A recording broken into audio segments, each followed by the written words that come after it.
ओम नमः सिद्धम श्री आदिनाथ स्वामी की जय।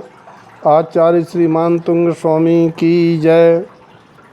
आचार्य भगवान श्रीमान तुंग स्वामी ने प्रथम तीर्थंकर परमात्मा श्री आदिनाथ स्वामी की स्तुति रूप श्री रचा भक्तामर स्रोत काव्य संख्या 31। छात्रत्रयं तो विभाति शशांक कांत मोच्चै स्थितम स्थगित भानुकर प्रतापम मुक्ता फल प्रकर जाल विवृद्ध शोभम प्रख्यापयत्र जगतः परमेश्वर तम। छत्रत्रयं तो विभाति, तीन छत्र तो आप पर विभाति शोभा को पा रहे हैं। कैसे हैं वे? चंद्रमा की कांति के समान। तो मुच्चई शब्द है, इसका जो म है वर्ण वो कांति के साथ पढ़ा जाता है, कांतम। यहाँ बचा उच्चई स्थितम स्थगित भानुकर प्रतापम। जो आपके ऊपर छत्र स्थित हैं वे सूर्य के तीव्र ताप को रोकते हैं, ऐसी उपमा है। मुक्ता फल प्रकृत जाल विवृद्ध शोभम, और उन छत्रों में मोतियों के झालरों का समूह विवृद्ध शोभम शोभा को विशेषता से वृद्धि कर रहा है। वे छत्र क्या कह रहे हैं? प्रख्यापत्र जगता परमेश्वर तुम। वे तीन जगत के परमेश्वर होने की प्रख्याप्ति प्रसिद्धि बता रहे हैं कि आप तीनों लोकों के ईश्वर हैं।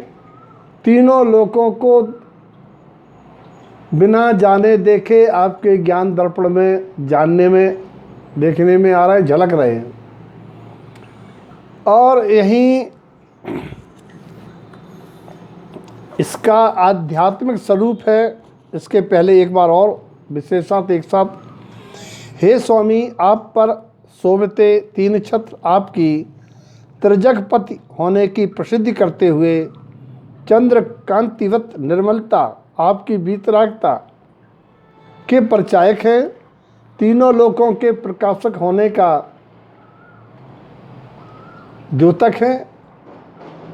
वहीं आप रत्न त्रय की पूर्णता युक्त हैं। आध्यात्मिक भाव। हे आत्मन, जैसे परमात्मा लोकालोक प्रकाशी रत्नत्रय की एकता से युक्त हैं, ऐसे ही तुम रत्नत्रयमयी आत्मा हो। क्योंकि रत्नत्रय जीव द्रव्यों में ही पाया जाता है और प्रत्येक आत्मा परमात्मा के समान ही द्रव्य गुण वाला है। अंतर केवल चारित्र्य में है। वे विरागी हैं, वीतरागी हैं, और संसारी जीव छद्मस्त जीव रागी हैं। लेकिन पर्याय का जीवन एक समय का है। तुम्हारी इस श्रद्धा ज्ञान से संसारी जीवों के भौतिक दैहिक दैविक आदि व्याधि उपाधि तीन सल तीन गारव त्रिदंड नहीं व्यापते हैं। हे ज्ञान सूर्य चैतन्य देव, तुम त्रिकर्मों से न्यारे हो, ते रत्न चतुष्टय धारे हो। ऐसा अनुभव कराने के लिए ये तीन छत्र जो प्रातिहार रूप परमात्मा पर हैं।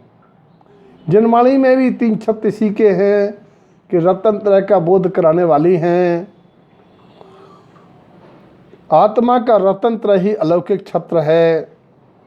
तभी रत्न त्रय की पूर्णता वाले परमात्मा पर रत्न त्रय स्वरूप ये छत्र शोभते हैं।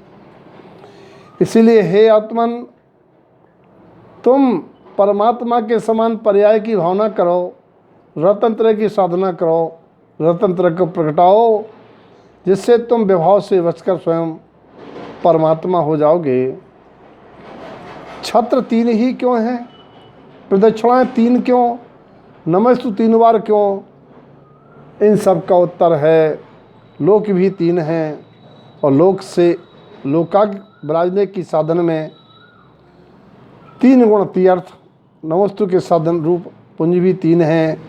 12 पुंज में देव शास्त्र गुरु, बाधक कारण भी 3 हैं, मिथ्यात्व, सल और व्याधि आदि। इसीलिए इन त्रिगारव, त्रिसल, त्रिदंड, त्रिमिथ्या से बचकर त्रि रत्न को प्रगटाओ, इस भावना को जगाने का कार्य करती है एक काव्य। सबके जीवन में त्रिमिथ्या समन हो, त्रि रत्न प्रकट हो, ऐसी मंगल भावना।